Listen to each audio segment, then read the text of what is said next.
Hello guys, welcome to vision academy tutorial. आज हम लोग कॉमर्स का फर्स्ट मॉड्यूल पढ़ने वाले हैं, ह्यूमन रिसोर्स मैनेजमेंट। उसमें कि मैं आज आपको 2 आंसर एक्सप्लेन करने वाली हूँ। Let's start. एग्ज़ाम में क्वेश्चन कुछ इस तरह से पूछे जा सकते हैं।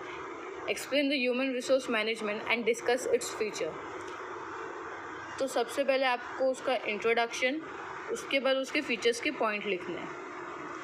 अब ह्यूमन रिसोर्स मैनेजमेंट के इंट्रोडक्शन में क्या लिखना है?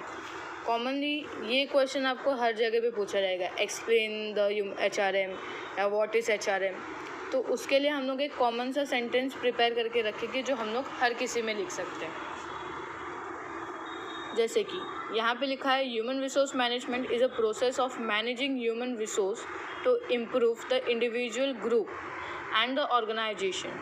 It is concerned with development of employee skill, motivating them for performance improvement and ensuring their contribution and commitment towards the organization.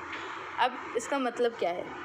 यहाँ पे बताया गया है कि ह्यूमन रिसोर्स मैनेजमेंट एक ऐसा प्रोसेस है जिसमें इंडिविजुअल एम्प्लॉय का तो डेवलपमेंट होता है, लेकिन उसके साथ ही साथ ऑर्गेनाइजेशन का भी डेवलपमेंट होता है।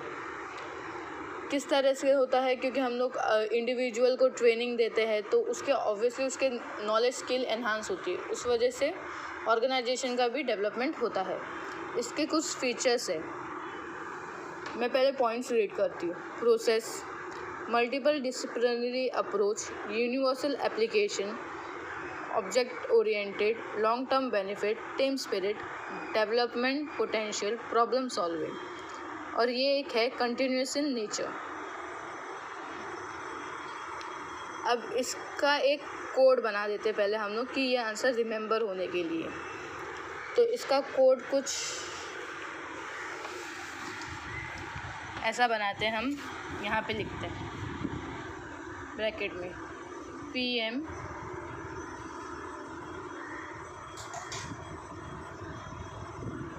UOLSDP।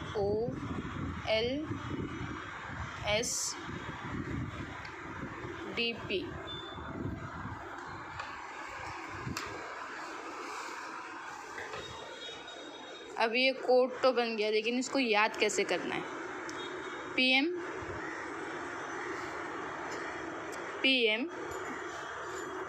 P for process. HRM is a process of management of human resource. It includes the selection of employee and train them for right job. Process क्या है HRM का? कि उन्हें ऐसे लोग सिलेक्ट करने हैं और उसके बाद उन्हें उस एम्प्लॉय को ट्रेन करना है, उसके नॉलेज और उसके स्किल के हिसाब से उसको फिर जॉब हम लोग को प्लेस करना है। ये HRM का प्रोसेस है। तो P for process. M multidisciplinary approach. HRM is a dynamic and multidisciplinary in nature. To manage the workforce, the manager requires the knowledge of science, physiology, sociology, philosophy, etc. अब HRM एक multidisciplinary approach है। हमें अपने employ को अगर कुछ guide करना है या फिर कुछ करना है, उनसे कुछ काम लिखवाना है, तो उससे पहले अपने को ये 4 क्वालिटी होनी चाहिए हमारे पास। वो है साइंस, फिजियोलॉजी, सोशोलॉजी और फिलोसॉफी। तो M for multidisciplinary approach. Universally applicable, universal application. HRM is an universal application. It is, ये बिजनेस या फिर नॉन बिजनेस ऑर्गेनाइजेशन में भी यूज़ होता है। ऑब्जेक्ट ओरिएंटेड मतलब, अब HRM बेसिकली हम लोग क्यों फॉलो करते हैं? क्योंकि हम लोग को हमारे कंपनी का गोल्स, जो भी उसका अचीवमेंट है, जो भी प्रॉफिट है, उसको ओरिएंट करना है। इसके लिए हम लोग ऑब्जेक्टिव ओरिएंटेड बोल रहे हैं। Long term benefit, HRM short term के साथ साथ लॉन्ग टर्म प्लान भी बना के रखता है, जैसे कि develop of attitude, skill development of employ, जिसके वजह से आगे चल के कंपनी को और बेनिफिट हो। टीम स्पिरिट, किसी भी कंपनी में अगर टीम स्पिरिट नहीं होगी साथ में लोग एक दूसरे के साथ अच्छे से नहीं कम्युनिकेशन करेंगे तो फर्म अच्छे से नहीं चलेगा। इसके लिए हर एक ऑर्गेनाइजेशन में टीम स्पिरिट होना ज़रूरी है। Potential development, HRM also focus on developing potential of employee by providing necessary training and development। Potential develop करने के लिए हम लोग को उनको बराबर ट्रेनिंग करनी पड़ेगी। उसके बाद है problem solving. HRM also provide solution to the organization employee by providing dedicated and competitive employee to the organization। जो ईमानदारी और मेहनत के साथ काम करे वैसे एम्प्लॉय हम लोग ऑर्गेनाइजेशन को प्रोवाइड करते हैं। लास्ट पॉइंट है कंटिन्यूस इन नेचर। ये एक्स्ट्रा पॉइंट है, अगर लिखना है तो लिख सकते हो या फिर जो भी। कंटिन्यूस इन नेचर, जब तक कोई भी फर्म रहेगा या फिर जब तक वो फर्म चलता रहेगा उसमें कंटिन्यूसली हम लोग को HRM का यूज़ करना होगा। जब वो फर्म बंद हो जाएगा वहाँ का HRM यूज़ भी बंद हो जाएगा, वरना वो कंटिन्यूस रहेगा। अब ये जो कोड है इसको याद करने के लिए सबसे अच्छा वाला है PM universal objective long term spirit developing problem. PM universal objective long term spirit developing problem. ये फर्स्ट आंसर है। आपको नोट करना है तो नोट कर लो, मैं ऐसा होल्ड करती हूँ।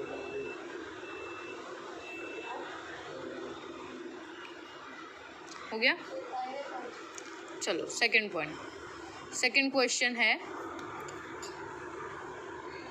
What is human resource management, discuss the various scope और फंक्शन ऑफ HRM। मैंने यहाँ पे बोला था एक्सप्लेन आएगा, व्हाट आएगा, तो ये वही यहाँ का जो हम लोग ने मैटर लिखा है यहाँ पे वो सेम लिखेंगे। इसके बाद इसके स्कोप और फंक्शन। HRM के स्कोप क्या है? Human resource planning, recruitment and selection, placement, training, compensation, career development, performance appraisal, employ welfare. इसको शॉर्ट में अगर आपको एक्सप्लेन करना है तो सोचो ये एक कंपनी है। कंपनी में सबसे पहला काम होता है प्लानिंग करो कि कंपनी कैसे चलेगी। अब हम लोग ने बोला कि ABC ये अपने 3 मैनेजर हो गए 3 डिफरेंट डिपार्टमेंट के, ठीक है, लेकिन ये ABC को ढूंढना पड़ेगा। तो उसके लिए सेकंड स्टेप होगा सिलेक्शन किया, प्लेस करेंगे हम लोग एज अ मैनेजर। ये लोग खूब बन गए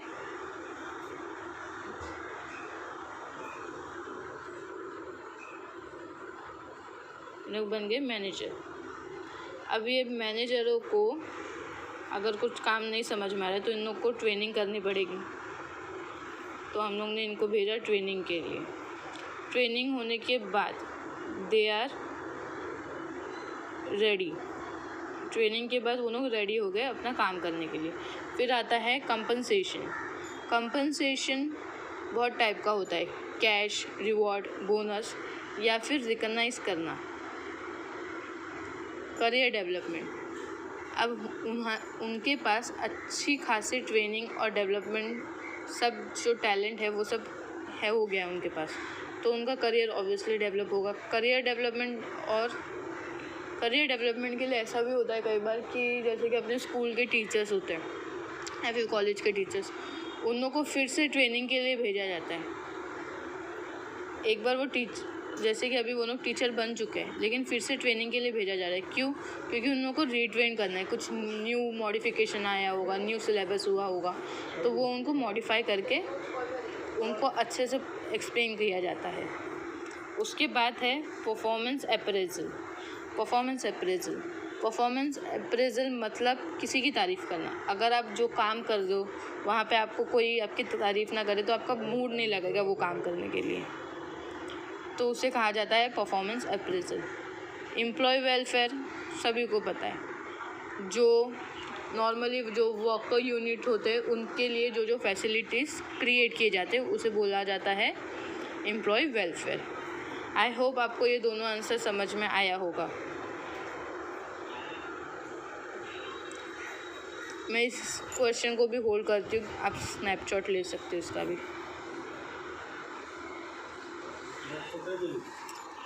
थैंक यू।